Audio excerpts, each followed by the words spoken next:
Next, from the Farm Progress Show in Decatur, we talk with State Senator Chapin Rose about the leading agricultural businesses located in central Illinois and how they impact the Illinois economy.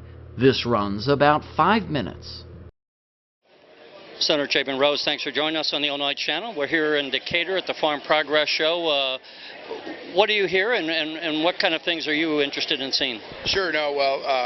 First of all, what I always like to politely remind my friends from up north that agriculture is actually Illinois' largest economic sector.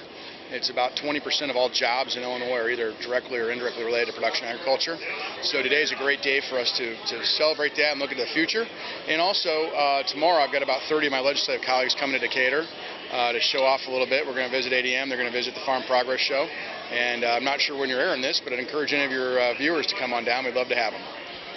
When you, and you're right, we got ADM, Caterpillar, John Deere. Tate & Lyle's here in town.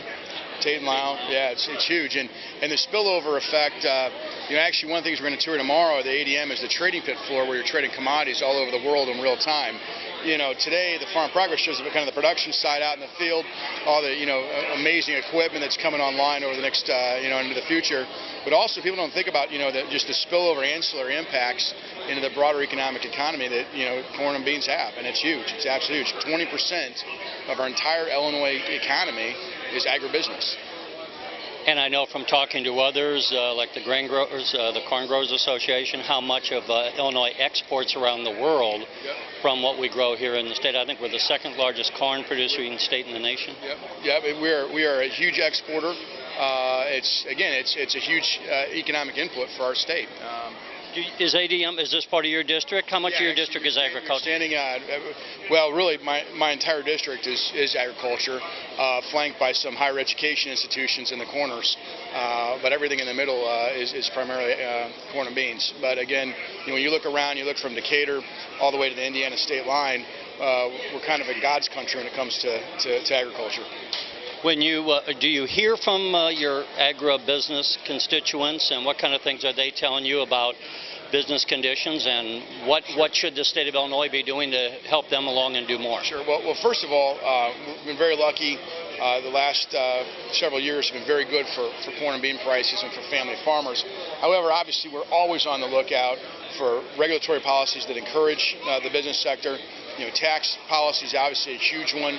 And again, at the end of the day, this is about family farms and moving our economy forward one farmer at a time. And a big concern is the regulatory side. And when you start getting these excessive regulations, you start putting people out of business. I know a while back they were talking about the EPA regulating dust off of farmers' fields, which would be, I would think, impossible. What as a lawmaker can you do when those... that defies common sense. But anyway, go ahead. Well, when those issues come up, what can you as a state lawmaker, and you're a state senator, what can you do, and what part do you see as your job to facilitate being a go-between between business and, say, the regulatory agencies? Well, this is one of the things that we try to do on a regular basis is interface with my colleagues on both sides of the aisles, and also, frankly, from the northern part of the state of Illinois, the Chicagoland area, and help them to understand what this means. One of the things I've seen work really well is the State Farm Bureau has an Adopt a Legislator program where they bring the suburban and the city legislators down, put them on a combine, put them on a planter, and I've seen that change votes, I've seen it change opinions, because it does broaden the depth of understanding as to just how big of an industry this is. Senator Chapin Rose, thanks for joining us. Appreciate it.